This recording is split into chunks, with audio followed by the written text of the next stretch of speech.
Assalamualaikum warahmatullahi wabarakatuh.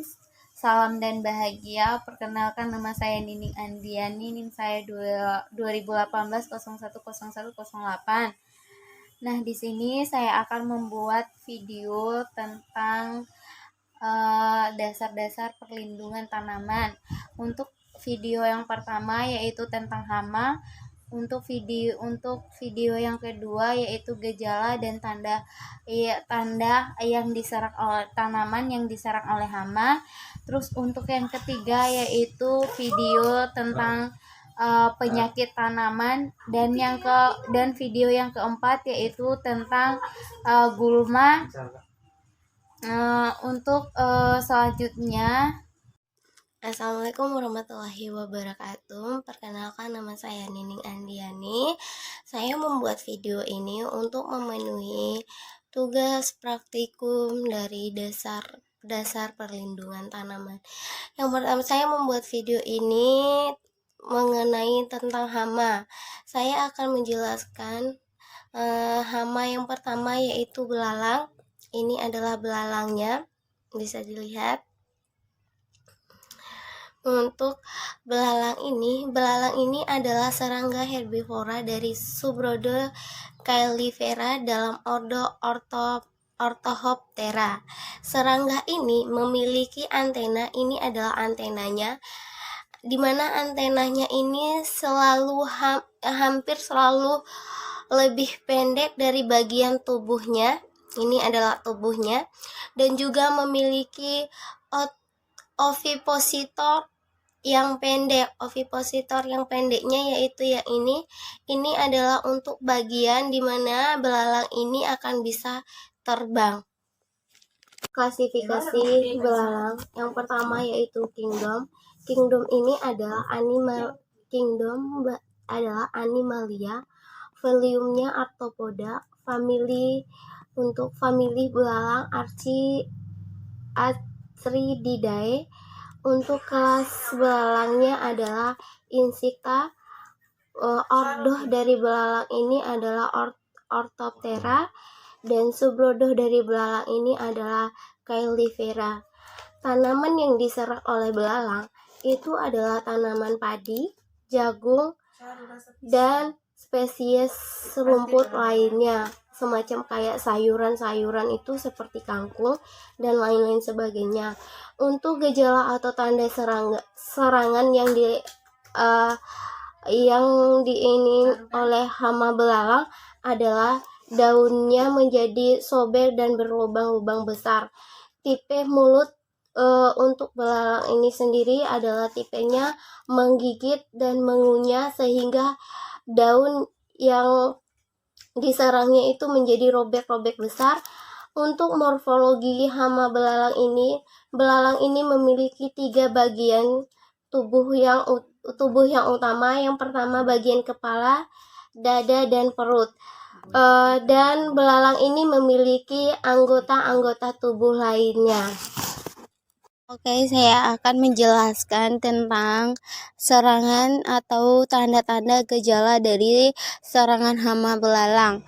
Jadi untuk serangan hama dari belalang sendiri itu tandanya seperti ini. Tandanya akan seperti ini. Ini adalah serangan dari hama belalang.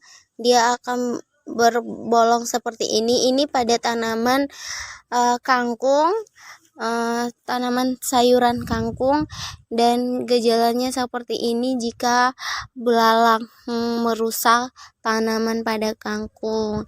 Jadi tandanya akan seperti ini. Dia pada daunnya akan berlubang-lubang seperti ini. Ini adalah serangan hama dari belalang. Dia akan menggigit dan merusak tanaman seperti ini.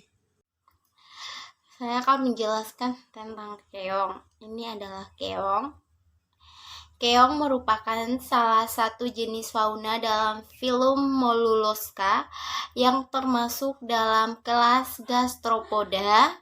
Mollusca adalah kelompok hewan yang tumbuhnya lunak dan umumnya hidupnya di perairan. Untuk klasifikasi untuk klasifikasi dari keong adalah kingdom Pemaceaceana liculata. Untuk filumnya adalah moluska. Untuk kelas dari keong adalah gastropoda. Gastropoda. Ordonya adalah Mesogastropoda. Familinya adalah Ampularidae. Genusnya adalah Pomaceae. Untuk tanaman yang diserang oleh hama keong adalah tanaman padi. Untuk gejala atau tanda yang diserang oleh hama keong adalah terlihat dari batang, tangkaian, dan helaian daun yang merusak akibat bekas gigitan dan pada batang yang muda. Tipe mulut. Untuk tipe mulut keong hama tersebut adalah tetatel dan bibir. Dia memiliki bibir dan memiliki radula, yaitu lidahnya yang dilengkapi dengan beberapa barisan duri pada bibirnya, yang tiap baris itu terdiri dari 7 duri. Untuk morfologi dari hama keong ini adalah keong mas memiliki ciri umum seperti Grastopoda pada umumnya, yaitu memiliki tubuh yang terbagi menjadi 3 ya. Yang pertama itu kepala, kaki, dan perut. Keong mas ini memiliki cangkangnya seperti ini bisa dilihat sendiri. Cangkang sulta asimetri dan mengerucut ini. Ya, seperti ini. Terima kasih. Oke, saya akan menjelaskan tentang gejala dan tanda hama keong pada tanaman padi. Untuk gejala dan tandanya ini akan seperti ini. Pada tanaman padi, telurnya akan menempel pada tanaman padi seperti ini. Terus ini adalah tanda atau gejala hama keong pada tanaman padi. Terus ketika telur ini semakin lama menetap pada tanaman padi, maka tanaman padi lama kelamaan akan seperti ini. Tanaman padinya akan seperti ini, tanamannya akan mati sedikit demi sedikit, dan dan padinya akan mengalami seperti yang seperti ini, yang bisa dilihat di tanaman padinya akan mati dan berkurang seperti ini. Saya akan menjelaskan tentang penyakit pada tanaman cabai. Nama penyakitnya yaitu karat daun. Untuk klasifikasi patogen penyebab penyakitnya, yang pertama yaitu kingdom pada cabai yaitu fungsi, terus division ascomycota, klasik Pyrenom cetes, ordonya Spiralis, familinya yaitu Polisting Mataceae, genusnya Colectoricium, spesiesnya adalah Colectoricium capiscic. Terus untuk tanaman inangnya yaitu pada tanaman cabai. Bagian tanaman yang diserang adalah bagian daunnya. Terus deskripsi gejala atau radang serangannya yaitu gejala awal penyakit karat daun terlihat sebagai bercak berwarna kuning muda pada permukaan bawah daun yang berubah menjadi kuning tua. Bercak tersebut pada mulanya berbentuk bulatan kecil, bergaris tengah 0,5 cm. Selanjutnya bercak-bercak yang lainnya berdekatan akan menyatu sehingga ukurannya menjadi besar dan bentuknya tidak teratur. Diameternya dapat mencapai 5 cm. Pada bercak ini terbentuk kayak ada ini. Terus untuk penyakit ini dapat mengakibatkan daun yang terserang gugur sebelum waktunya. Itu dia akan pada tanaman cabai akan kuning dan kecil-kecil sehingga daunnya itu kayak kurcaci. Assalamualaikum warahmatullahi wabarakatuh. Salam dan bahagia. Saya akan menjelaskan tentang gulma ini. Untuk nama ilmiahnya adalah Euphorbia hirta. Terus untuk nama gulmanya adalah nanangkan Euphorbia. Terus untuk nama daerahku ini adalah Sakinana. Terus untuk jenis gulmanya ini adalah Simplicia screening fitokimia. Nah, untuk morfologi tumbuhannya, yang pertama yaitu akar Patikan kebo Euphorbia ini termasuk ke dalam sistem perakaran tunggang. Akar Patikan kebo memiliki banyak cabang-cabang. Akar Patikan kebo ini memiliki banyak rambut-rambutnya juga atau bulu-bulu halus. Akar Patikan kebo ini memiliki tunduk akar atau kalipatera. Akar Patikan kebo berwarna kecoklatan. Untuk batang Patikan kebo ini adalah memiliki ruas-ruas batang Patikan kebo berbentuk bulat silinder. Batang Patikan kebo ini memiliki warna merah sedikit keungu-unguan. Batang patika ini memiliki bulu-bulu halus seluruh permukaannya. Pangkal batangnya Patika kebo ini tumbuh ke atas. Percabangan batang selalu mengarah keluar. Untuk daun Patika kebo Euphorbia ini memiliki ukuran kecil. Daun Patika kebo ini menempel di buku batangnya. Daun Patika kebo ini termasuk ke dalam golongan daun tunggal dengan duduk daun saling bersebaran satu daun dengan daun lainnya. Untuk panjangnya sekitar 0,5 cm, warna daunnya hijau bercak ungu. Untuk bunga Patika kebo ini sebagaimana daunnya juga muncul di ketiak daun. Bunga Patika kebo ini memiliki ukuran yang kecil dan memiliki jumlah yang banyak. Untuk cara perbanyakan gulma nanangkan Euphorbia hirta ini adalah tanaman Patika kebo ini merupakan tanaman liar yang banyak ditemukan di daerah tropis termasuk di Indonesia. Tanaman Patika kebo ini juga termasuk tanaman obat tradisional. Ini dapat ditemukan di antara rumputan, tepi jalan, kebun atau perkarangan rumah yang harus terurus dan atau di sungai. Terus untuk tanaman ini kalau di tempat saya biasanya untuk obat obat ini tanaman ini kalau di tempat saya itu obat nyeri misalnya kalau orang jatuh terus kakinya itu kesleo atau gimana bisa diobati pakai tanaman gulma ini. Itulah untuk manfaat dari gulma Patika kebo ini. Untuk gulma ini nama ilmiahnya adalah Tridax procumbens. Terus untuk nama gulmanya adalah geletang. Dia ini berasal dari Amerika tropis. Terus untuk nama daerahnya adalah Saki Bandung. Terus sejenisnya ini adalah sejenis tumbuhan yang kebanyakan ditemukan di lahan liar. Terus dia ini adalah sebagai gulma anggota dari Asteraceae.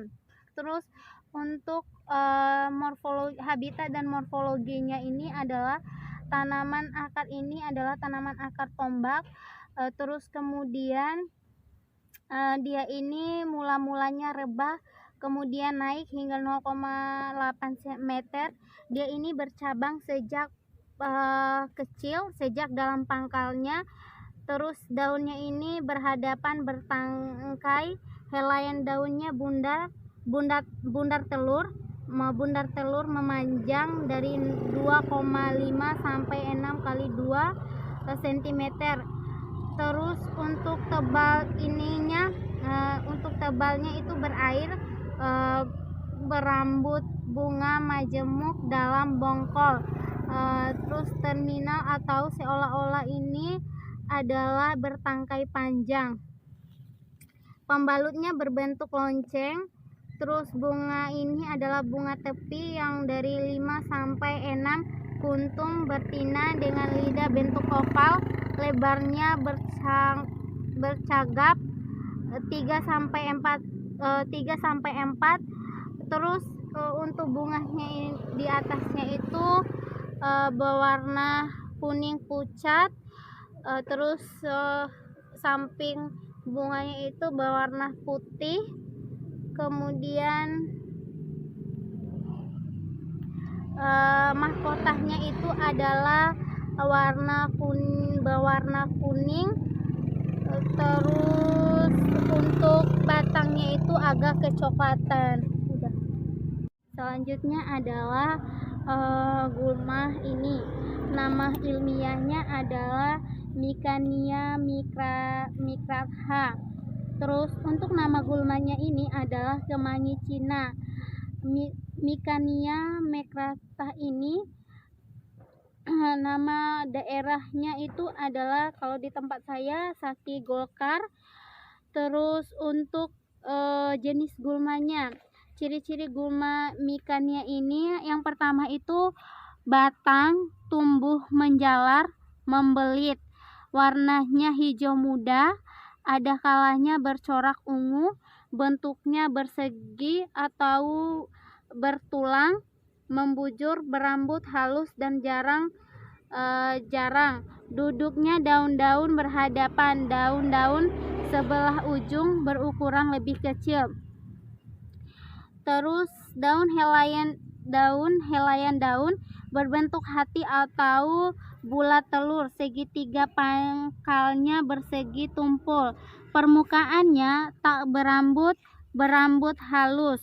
Bunga tumbuh dari ketiak daun ini dan ujung batangnya atau cabang berbunga bercabang-cabang. Tiap cabang dengan banyak kepala bunga yang tersusun berbentuk malai rata, warnanya putih berbentuk tabung berlekuk 5. Terus untuk morfologinya, perkebunan mudah yang dapat menyelimuti secara penuh, tanaman mudah juga pada padang rumput, tumbuh pada ketinggian 0 sampai 2000 mdpl, secara umum berbunga selama musim kering pada lahan sawah di dataran tinggi. Untuk cara perbanyakannya yaitu sawit, coklat dan buah-buahan. Terus untuk tanaman kemangi Cina ini, dia ini berfungsi untuk obat. Yang pertama yaitu obat luka, untuk luka sobek, menghentikan darah yang keluar berlebihan pada luka sobeknya. Terus dan untuk daun kemangi Cina ini bisa dijadikan obat luka ringan, misalnya kalau kita jatuh di motor terus kita berdarah, ini bisa dijadikan obat. Dan untuk daun kemangi Cina ini juga, atau nama daerahnya adalah Saki Golkar, dia ini bisa dijadikan obat paru-paru. Terus bisa dijadikan obat lambung, dan juga ini bisa dijadikan obat iritasi tenggorokan. Insya Allah dengan obat ini banyak yang sembuh dengan berobat. Batangnya ini bisa dijadikan pada batangnya ini ada air, terus airnya ini bisa dijadikan sebagai obat luka seperti ini. Tangan seperti ini misalnya ini akan kering seperti ini kalau diobati dengan air pada batang ini. Terima kasih, salam. Dan tanaman kemangi Cina ini termasuk gulma berdaun lebar.